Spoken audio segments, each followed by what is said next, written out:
राजस्थान के अरावली पहाड़ों के बीच बसे छोटे से गांव पिपलांत्री में जिंदगी अपनी परंपराओं के इर्द गिर्द घूमती थी।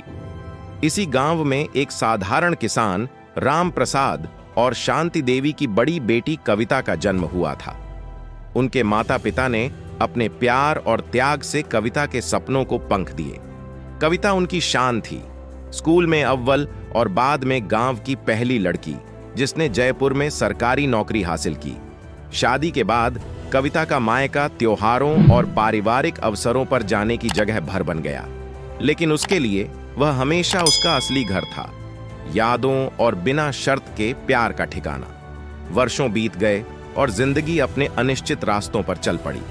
कविता के पति सुरेश की नौकरी कंपनी में छंटनी के दौरान चली गई और आर्थिक परेशानियां बढ़ने लगी।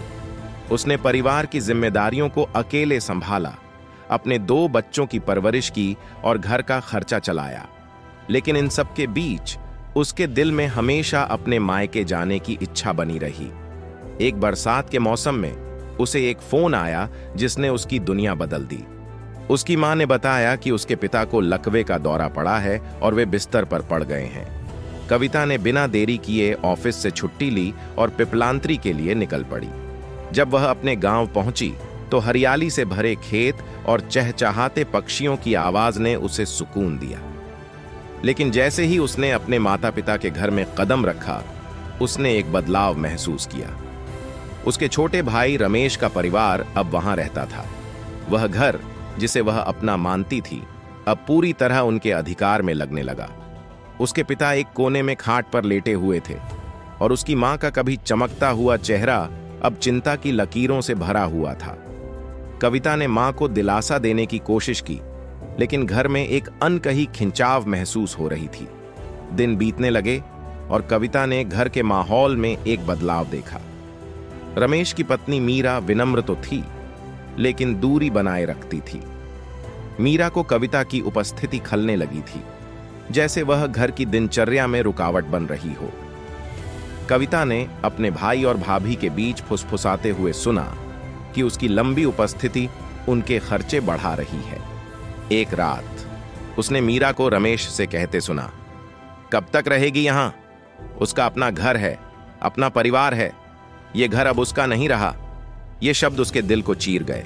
वह घर जहां उसके बचपन की हंसी गूंजती थी अब किसी अजनबी के घर जैसा लगने लगा।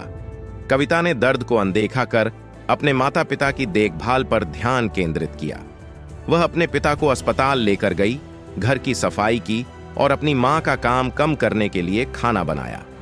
लेकिन चाहे वह कितना भी कर ले, उसके और उसके भाई के परिवार के बीच एक अदृश्य दीवार खड़ी होती गई। एक दोपहर जब वह अपने पिता के पैर दबा रही थी, उन्होंने उसका हाथ पकड़कर कहा, बेटा, तुम्हारा दिल बड़ा है, लेकिन समय बदल गया है, इसे दिल पर मत लो। अब यह घर रमेश का है। उसके पिता के शब्दों ने उसे झकझोर दिया। वह समझ गई कि ये शब्द उसे दूर करने के लिए नहीं, बल्कि एक सच्चाई से रूबरू कराने के लिए कहे गए थे। कुछ दिनों बाद कविता ने लौटने का निर्णय लिया। उसने अपने माता पिता को गले लगाया और फिर से आने का वादा किया। जैसे ही उसने घर छोड़ा, वह पलटकर एक आखिरी बार देखने लगी। उसके बचपन की यादें उसकी आंखों के सामने फिल्म की तरह चलने लगीं। आंगन में झूला, मां के हाथों का खाना और पिता की लोरियां। उसने खुद से कहा, यह मेरा घर था, पर अब नहीं है। मेरा स्थान उनके जीवन में बना रहेगा, लेकिन दीवारें बदल गई हैं। कविता भारी मन से जयपुर लौट आई। यह अनुभव उसे बदल चुका था। उसने समझ लिया कि प्यार हमेशा शारीरिक उपस्थिति या अधिकार की बात नहीं होती। उसने ठान लिया कि वह दूर से ही अपने माता पिता का सहारा बनेगी, बिना अपने भाई के परिवार की दिनचर्या में बाधा डाले। अपने मायके को खोने का दर्द उसके दिल में रहा, लेकिन कविता ने उस प्यार में ताकत पाई जिसे वह अब भी देती थी।